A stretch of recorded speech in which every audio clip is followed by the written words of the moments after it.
solo mama na mokola lelo toye po ete kokende kolobela biso likambo na centenaire ya papa Diangenda. Pamba te touti tokotaki na cycle ya 14 et 18. Na kati na cycle wana tomoni tofete centenaire ya papa Kisolokele, centenaire ya papa Dialungana et sikoyo tokoti na centenaire ya papa Diangenda Kuntima Joseph. Yango wana biso bana na yo na kati na radio télévision Kimbangiste toye epai na yo mama na biso. Lokolo ozali pe conseiller direct ya chef spirituel papa Simon Kimbangu Kiangani pe mwana ya papa Diangenda Kuntima oyo tokoti na kati na centenaire na ye yango toye po ete tolobela personnalité na ye na kati na personnalité wana mama tokokende na ba aspect familial toke na aspect politique, aspect économique, aspect social, aspect la jeunesse et culture na liwana ye. Lelo pona toye yangwana toye po ete toka ko mituna oyo. Mais batu mingi na kati na mokili bayebi yo te. Kombo na ngai Marie Mwilu Diangenda. Nazali mwana ya mama Vete Elizabeth na papa Diangenda Kuntima Joseph. Toko kolobete nazali mwana liboso, mais mwana liboso ezali ngai te. Oya botamaki liboso na ngai, ya sakenda na ye. Abotami na 1946. Ngai nde na ye ko botama le 13 août 1949. Papa Diangenda azalaki mwana ya misato ya mama Mwilu Marie na papa Simon Kimbangu. Yende abotaki ngai pe na bandeko na ngai mususu. Tobotami 7, dont 3 filles et 4 garçons. Ngai liboso na 49 oyalandi ngai Mama Christine Diangenda ye le 4 août 1951. Simana yango Mame Mili Diangenda ya botami le 29 juin 1953. Simanango Papa Charles Diangenda Kisolokele ya botami na 1958 le 24 août.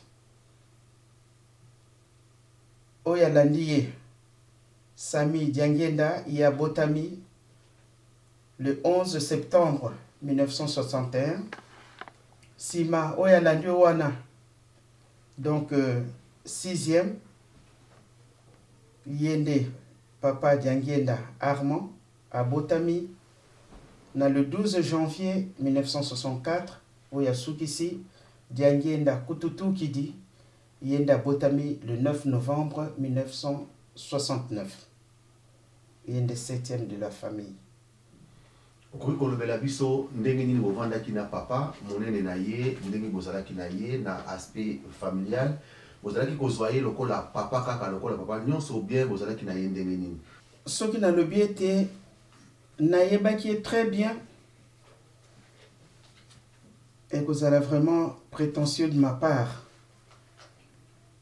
mais tokomeka kolobela ye pamba te ndenge outi koloba ye nde aboti biso na vie familiale na biso ya solo tozaki kozwa ye lokola papa nyonso oyo papa na biso. Moi personnellement naki ko considérer ye papa lokola papa nyonso moto nyonso na papa na ye oyo aboti. Metango toye kovanda tobandi kokola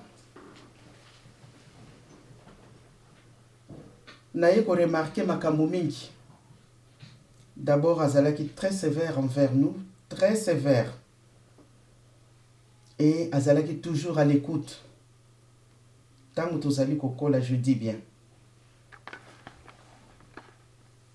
Na tango wana tango tobandi kokola na komi ko remarquer que papa toza na ye na ndako azalaki toujours à l'écoute ya mutu nyonso. Tozalaki na devoir moko na ndako, soki tolamuki il faut topesa bonjour epai ya papa. Soki po lingi kokende kolala il faut pesa ye bonsoir. Oza kobima pe olobi na ye ke ozali kobima, opesi mbote, soki ozongi pe oye. Donc yalaki na biso lokwa devoir moko oyo ezalaki obligatoire na kati ya ndako na biso. Donc ti tozalaki kokola tobandi pe kosolola na papa parce que tata nyonso aboti bana ne pa sololaka na bango. Nde papa komi koloba lisolo ya kobotama na biso. Etango aye koloba lisolo ya leki ya landinga ya solo ezalaki histoire moko très passionnante. Oyo na banzi lingomba eyebi. Ketango tozalaka na kananga. Leki ya landingai abotamaka. Na tongo ndenge kozalaka kaka mobali nyonso akotika mwasi ne na maternité. Et mama bibi ndenge toyebaki na kombo ya mama bibi akendeki na hôpital papa akei musala wana tozana kananga. Metango papa auti musala ayepo ayeba soki mwasi na ye abotaki ba prendre ye ke mwasi na ye abotaki mwana za malamu mais mama kufi azana morgue. Alors tango papa ayebisaka biso lisolo oyo na bandi kokoma kamwa mayele nde na bandi komona me tata oyo aza tata ya ndenge mususu. Parce que kolobela papa Diangenda makambo eza ebele. Parce que d'abord en tant que père, il y a mis balé homme, il y a mis sato spirituel. Donc ba aspect wana mis sato pour ngai ezali terrain moko très vaste pour na kolobela yango. Mais na bomona ya solo ndenge moko alobaki ke bango tango bazaki pe kokola bamonaki tata na bango lokola tata nyonso. Mais tango ekomi le 6 avril tata na bango makambo yaki kosala ba miracle oyo biso toyebi nde bamonaki tata yaza tata ya ndenge mususu. Eh ben moi personnellement na yaki pe komona tata yaza pe ndenge mususu. Pamba te tango tozokola tokomi komona bato soki baye na ndako na ndenge azaki kosalisa bango moto abiki akei nde bisika na tomonaki tata oyo azali tata ya ndenge mususu. Oui, mama nakanisa tozali kolanda yo na bokebi nyonso outi koloba na biso lisolo ya kitoko kolobi na biso ndenge bobotamaki e kamusi biso olakisi vraiment kozali kulutu pamba te olobi badati nyonso bandeko na yo bao babotamaki. Elingi koloba ke vraiment ozali mama kati na bango tikali na bango no bazali te pamba te ndenge papa Diangenda alobaki na biso ke ye ayebaki pa papa kulutu bautaki na papa Fumambanza mais bango bayebi te bango pe otangi bakombo na bango na badati na bango mais eloko ezangi otangi biso sika babotama te toyebi te sika bana ngo babotamaki.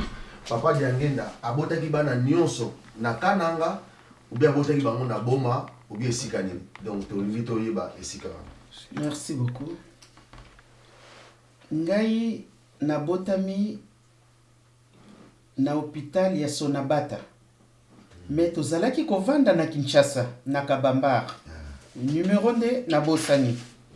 Mais tozalaki na Kabambar comme hôpital ya Sonabata ezalaka hôpital moko à l'époque réputé yango nakendaki kobota makuna. Leki mibale yenda botami na kananga ndenge boyebi histoire ya maman Christine.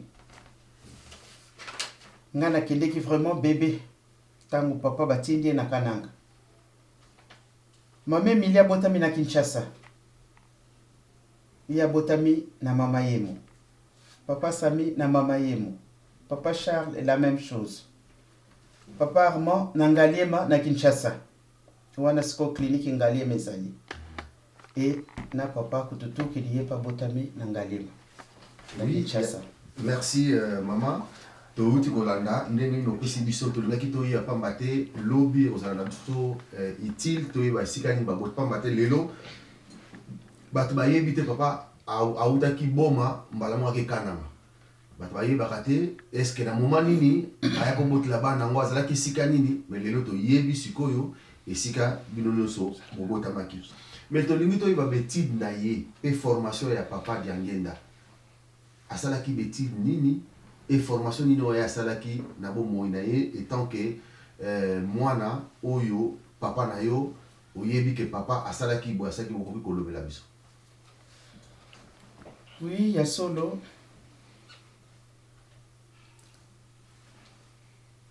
papa Diangenda ya bandaki classe na ye na âge ya 15 ans. To yebi ke ya zalaki le cadet de la famille, il y a Bangomi Sato, il y a Bandekonemi Balé, il y a Zaki Mwanasuka. Il y a Zalaki na maman na ye, na ngombe kinsuka zako zala tout le temps na maman na ye.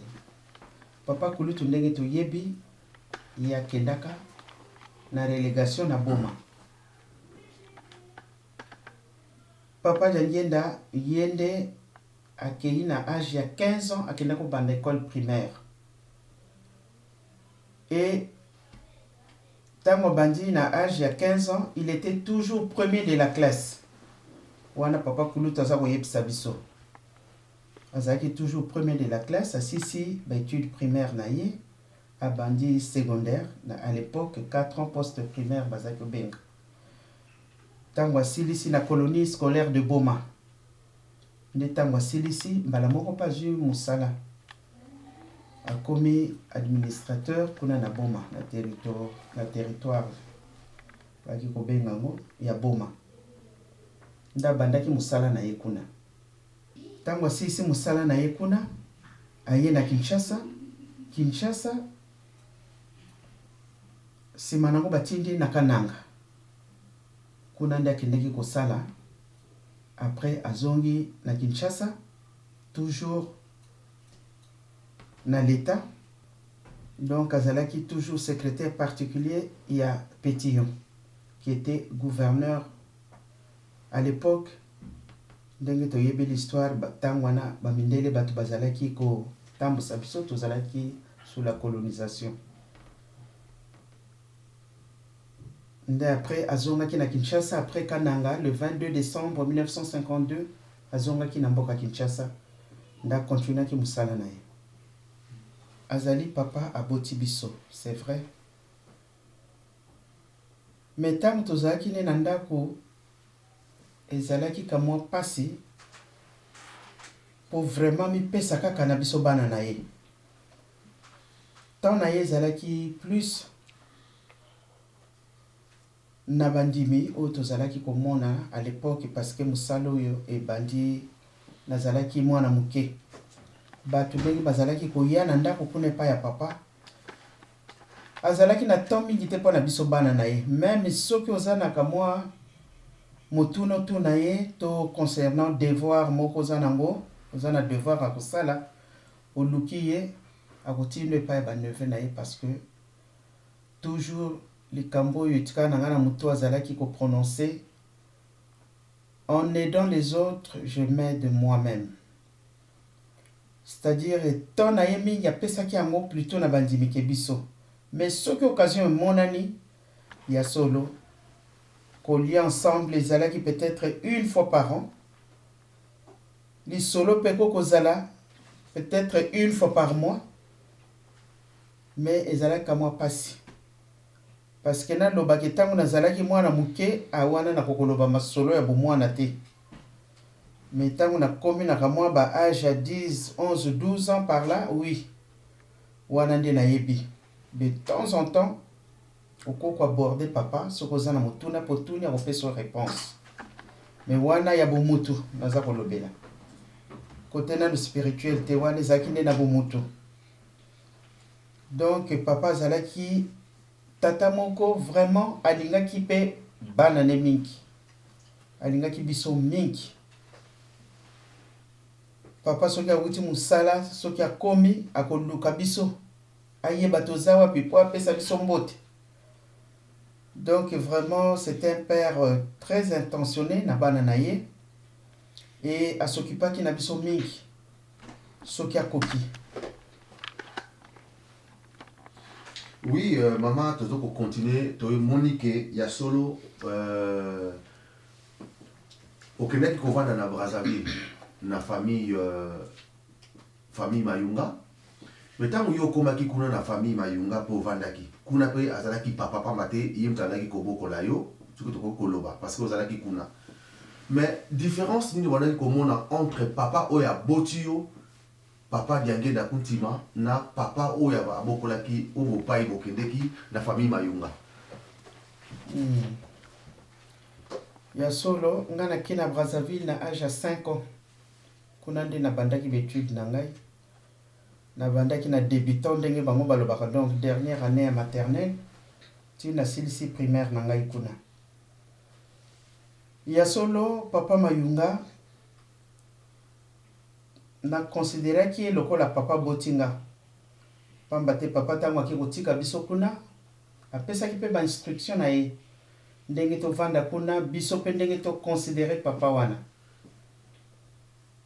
C'est vrai tango ndenge lobi na papa ya botinga na ye soki différence ezalaki wapi différence ya bomutu non parce que c'est un père qui nous a aimé o ya biso o wana pa lingaki biso mingi parce que azopesa papa respect. Mais ndenge na lobi tango na ye koyeba papa na sens que ya bunzambe na ye na ndenge azaki komi pesa na batu même soka ye na Brazzaville azaki kosalisa batu pamba te tozaki kosambela pe na ndako wana ya papa Mayunga. Donc naza komona baza koya na ba malade soki baye na ba malade papa salisi bango batu wana babiki et na ye komona ke papa oya boti ngai na papa oya bokoli ngai papa Mayunga différence ezali mais wana na aspect spirituel mais na bomutu boye na elaki très bien pa ya papa Mayunga pe papa pe abokola ki biso malamu. Oui, parce que toujours pour le belande papa Diangenda pour être qui papa na yo mokili mobimba lelo baza pour le belande yé ya mwana to linga kito yeba mais papa Diangenda tango yo koso koli ozala ki pe komona na ba camarade ataki pe na ba camarade ndenge papa mususu ba wana ko deti papa munda biso boye mwana sana camarade moko boye na balabala bakendaka pe akende pe kovanda kuna basololi mais yo siko etant que mwana papa Diangenda okoko lobela biso ba camarade oyo monaki na papa Diangenda bakombo na koki kobosa na solo papa azaki na ba camarade même na bu jeunesse na ye masolo azaki kobeta na ba camarade na ye toujours oyo kana zaki na camarade boye mais tango nga pe na bandi kokola nazomona ye pe na ba camarade lokola papa Kasavubu na yebaki ye epai na biso wana na kabamba aza koya kotala papa président de la République premier président na biso ya République papa Kasavubu Joseph baaki kobenga na kaka omo parce que papa Diangenda pe kombo na ye Joseph balinganaki makasi soka ye na ndako pele mususu na vélo bakokende pe bango mibale na musala na ebandeli baki okende na vélo bango mibale bakamaradi mususu pe na yebaki bilongi yango me bakombo ebungi mais ya papa Kasavubu tikalaki komaki pe mutu munene kombo na ye na gardaki yango. Donc papa azaki na bakamaradi pe bazaki kokutana bakoya wana ye paki kotala bango na bandako na bango lokola papa Wix Raymond naza koyeba papa Nzeza Landu naza koyeba papa Nzeza Landu pe nayebi azaka koya na ndako kama bato ebele ndenge na lobi me bakombo bungi. Oui, mais tu nous dis que la relation na ye na président Mobutu ezaki ndenge nini deuxième président ya mboka yona po wana ko mona.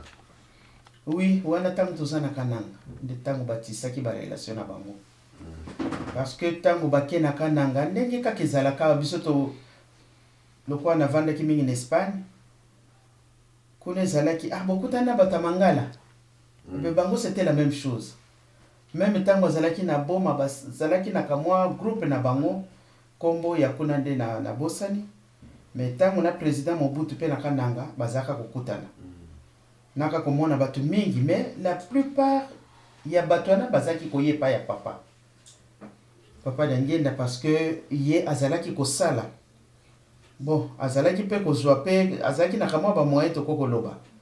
Donc bato wana nyonso tu bazalaki koya na ndako bakutani bakolia isanga ya banamai voilà bakombo wana na kikoyoka papa za mama soki bina munoko ne za bien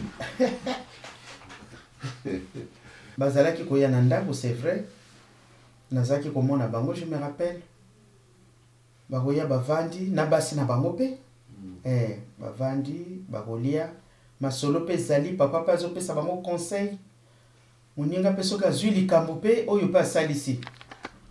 Alors tango likambo ya liwa ya papa Simon Kimbangu, papa avant zwango officiellement parce que c'était pas le même jour pour ba contact bino moko boyebi ezali lokola lelo ndenge za développer te.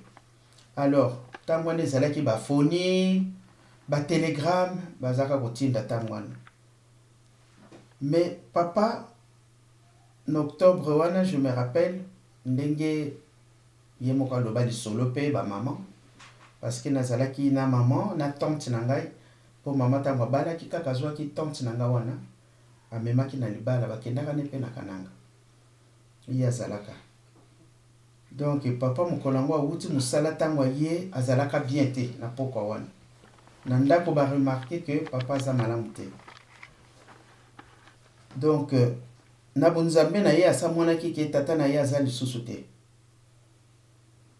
Alors ntango officiellement nouvelle ekwei président Mobutu asalaki makambo mingi, toloba ye moto azalaki lokola protocole ya papa, donc koyamba bandeko bazoya parce que na ntango wana bolingo ezalaki mpe ndenge mosusu et puis na mboka mosika.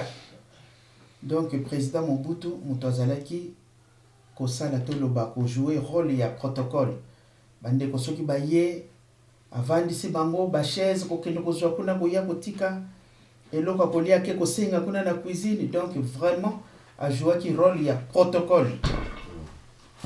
Donc koyebana na bango ya lelo te na ndenge pe akomaki journaliste na ndenge papa ayebisaka ye ke na ntango koya na moni kokomi mingi sur le kimbangisme. Donc na ntango koya kokoma mokonzi munene kobosa na bakimbangiste te nde na ndenge toyokaki témoignage ya président Mobutu ntango akomi président. Donc bayebana depuis kala depuis kananga. Merci mama. To ya solo masolo na biso ndenge ozali kolobango ozali kolakisa deja monene na papa Diangenda, mais sikoyo moment nini ndenge biso bakimbangiste barake papa Diangenda ye wana molimo mosantu nzambe, est-ce que yo etant que mwana na yo ondimi yango pe ke tata na ezali nzambe? Oui, nandimi yango pamba te kondima yango ya solo na bomutu na biso mutu akoko ndima likambo te soki amoni na ye bapreuve te. Me ndenge nakutaki koloba pamba te nabosanaka te ntina aza kokola mokolo mosusu nayebisi naleki alandi nga nalobi me Christine nga namonaka papa oyo neti badefisa biso ye,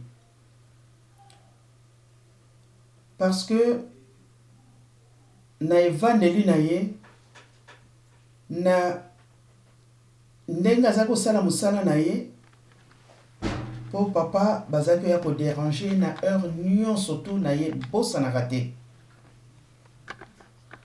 Basurveillant bakoya kosone même à 3h 4h du matin tozalaki na sonnerie na bosanaka te. Soki basone toyebi ete moto malade ya ye naza komona bato ya ndenge na ndenge bazoya aza kotambola te bamemi ye. Donc bomoni mpenza moto wana perdre connaissance.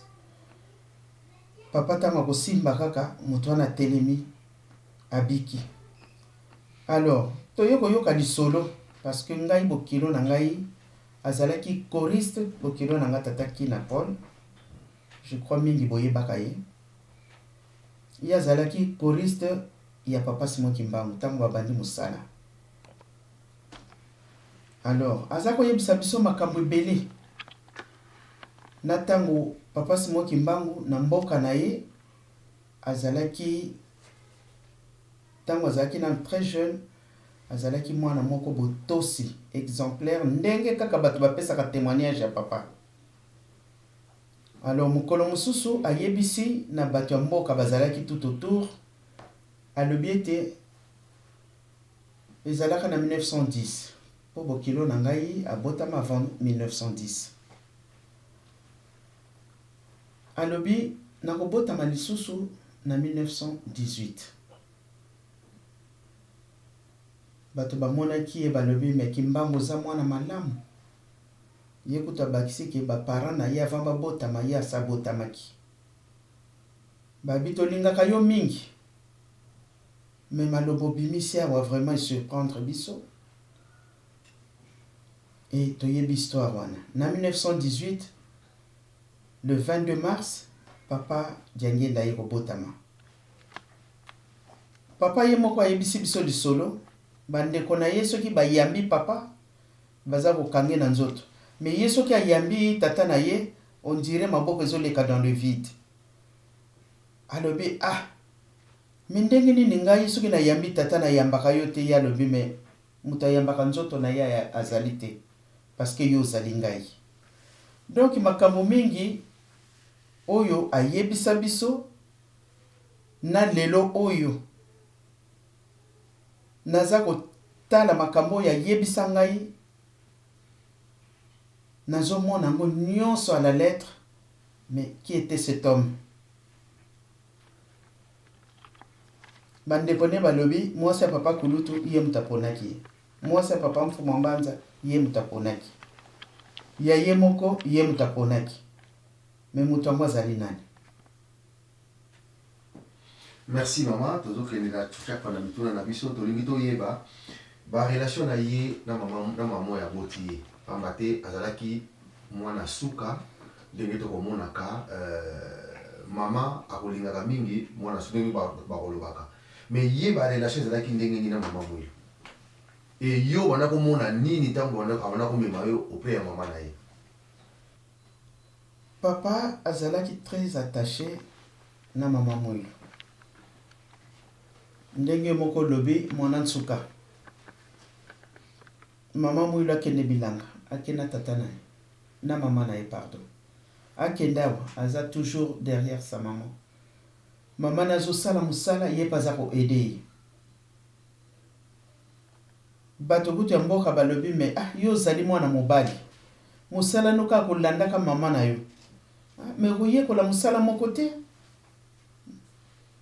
Mais maman na yare azaki opesaka toujours réponse. Alobi botala kaka mikolo ko ya. Ye mutako sali sabino. Soki toke vacances na mboka soki na komi pongai na kyo kende mingi vacances epa ya mama moyo. Soki na kei na komi kuna na mboka toujours papa soki notika biso le premier jour toko kende na papa. Soki atiki biso alali le lendemain ye papa zongi. Alors soki tokomi kaka ozomona penza bazalaki na relation moko ya ndenge mususu. Ndenge nazaki omonela bango. Donc papa na tango wana soki amoni mama na ye azalaki nesengo ya ndenge mususu. Ndenge penza mwana oyo ya ba 3-4 ans azalaka soki amoni mama na ye azalaki na affection makasi. Soki na kenga nazaki ko observer kaka bango mibale soki balobani sima mama mula ye pa na ngai po ko benga kaka musandu. Omona ndesi koyo akangi ngai na nzoto.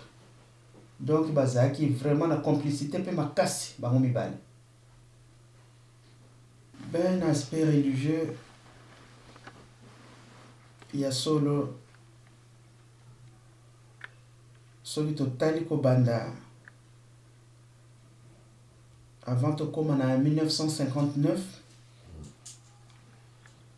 nako bossa na kate ya solo nazalaki mwana muke mais makambo mingi quand même na observaki yango nayaki komona ete papa azalaki na souci makasi na oyo concerné lingomba azalaki na souci makasi. Alors avant toya kozwa indépendance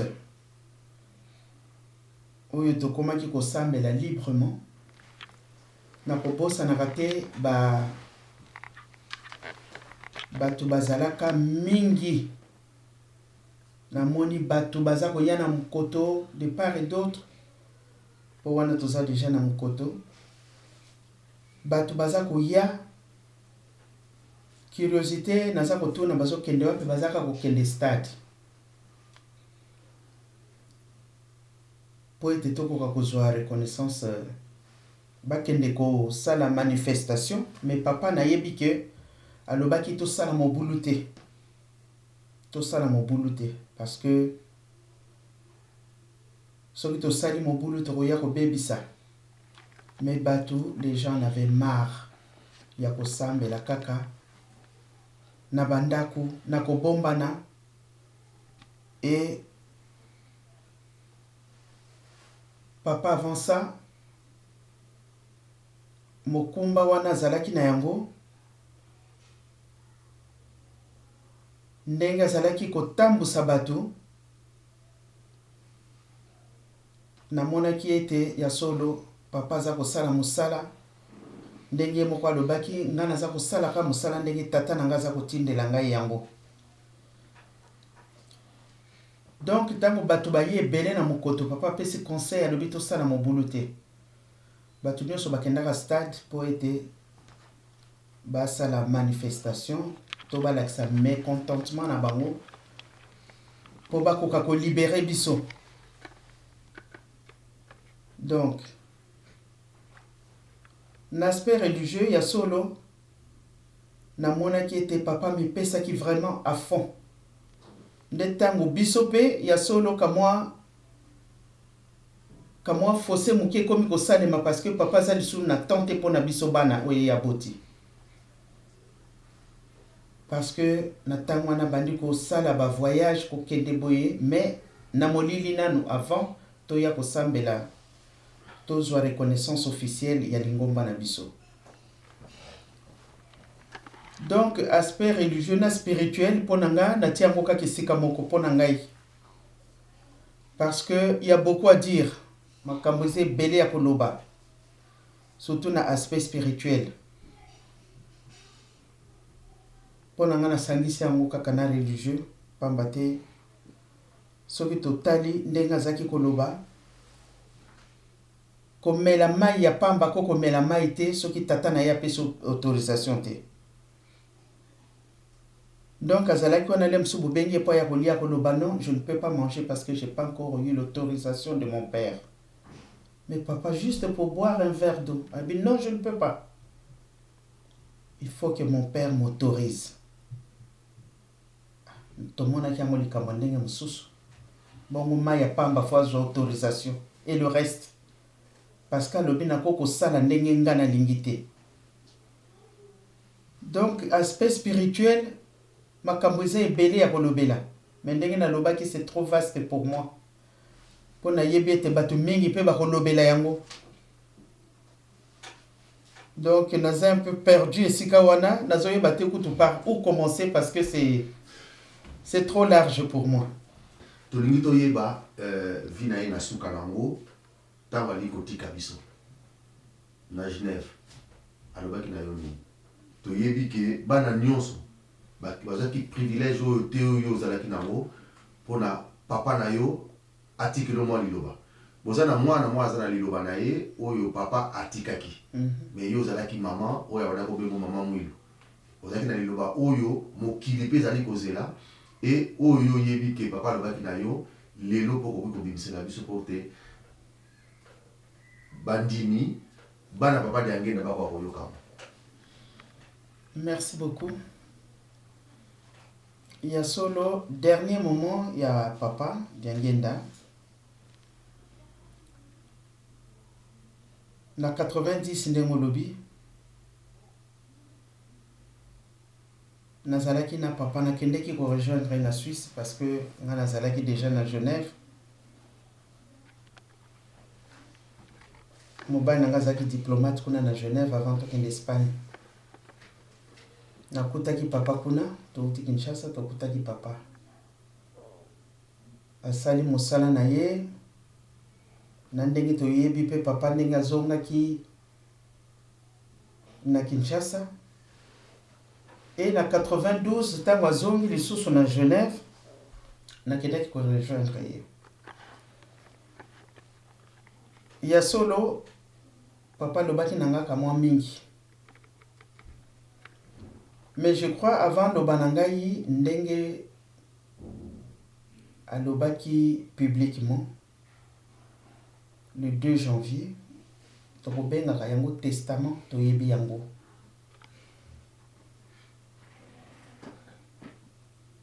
Papa sololi nanga kamwa mingi po navandaki na Genève nga nazongaki lisusu te bandeko mosusu ki baye weekend bazongi. Ngai natikalaki ti na dernière minute oyo papa atikaki mokili nga nazalaki na ye. Ya solo papa asololi na ngai makambo ya mokili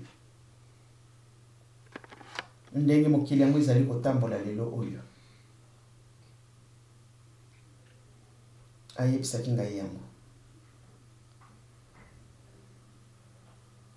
Alobi mokili ekosila mayele wana nabosanaka te.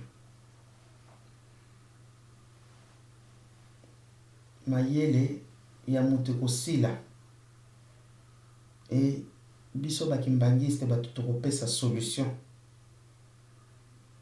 Mokonzi akolota ndoto makobosana yango ndenge toyebi lisolo ya Daniel nde bakoya kotuna na yo kimbangista. Makambo mosusu ezali na ngai personnel, c'est-à-dire na koloba yango tango likambo yango ekosalema nde mokolo wana je vais me dévoiler na koloba nyonso, na kobimisa nyonso ndenge papa lobelaki yango. Mais pour l'instant na garde yango mpo na ngai nanu parce que ce n'est pas le moment. Mais ya solo ndenge tata nyonso asololaka na mwana na ye alobi na ngai naloti ndoto maman tozongaki Kinshasa wana tozali le 5 juillet 1992. Alobi naloti ndoto tozongaki Kinshasa. Tokomi na Kinshasa bato ebele na aéroport. Tokomi na centre d'accueil bato bazaki mingi bazalaki kozela biso. Président Mobutu ayaki na mwasi na ye. Bayaki pe na fleur na bango. Ndoto yango ngai epesi nga makanisa ndenge mosusu. Nasi nakomaki à l'extrême. Pamba te président Mobutu aye na ba fleur. Mbala moko nakanisi ke papa tokozala ne lisusu te. Nga na bandi kolela. Papa lobi non. Mama mokolo boko mona ke to boyoki naza lisusu na mokili oyo te bolela ngai te. Parce que nayaki vivant, nakozonga vivant. J'ai rempli ma mission. Le 30 juin 1990, au monaki nazwaki diplôme. Nasi nazwaki diplôme parce que nasalaki oyo tata na ngai asengaki nasala. Et na remplissaki mission na ngai. Donc là je suis fier de repartir. Na bomoto ezali kaka pasi, c'est vrai esalaki nga pasi, mais ndenge na lobi to wumelaki masolo na bosa na date wana te. Mais na koloba ngo un jour. Pour le moment, je m'abstiens. Pendant que ça, j'aurais dû commencer par là. ya ko souhaiter d'abord ba vœu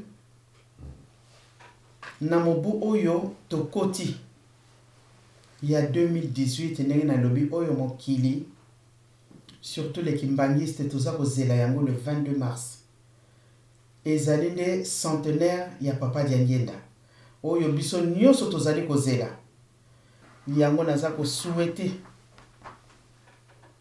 na bakimbangiste kaka te mais na batu nyonso pe ya mokili kobanda l'Afrique, l'Europe, l'Amérique, l'Asie, l'Océanie na souhaité batu nyonso année ya paix année oyo ezala année ya kimia pona mokili mobimba et surtout pona moto mwindu parce que c'était son souci bisika nyonso moto mwindu azali akozalaka kaka na pasi mais espérons centenaire na ye et komemela moto mwindu la paix partout où il se trouve maloba nanga ya suka yango wana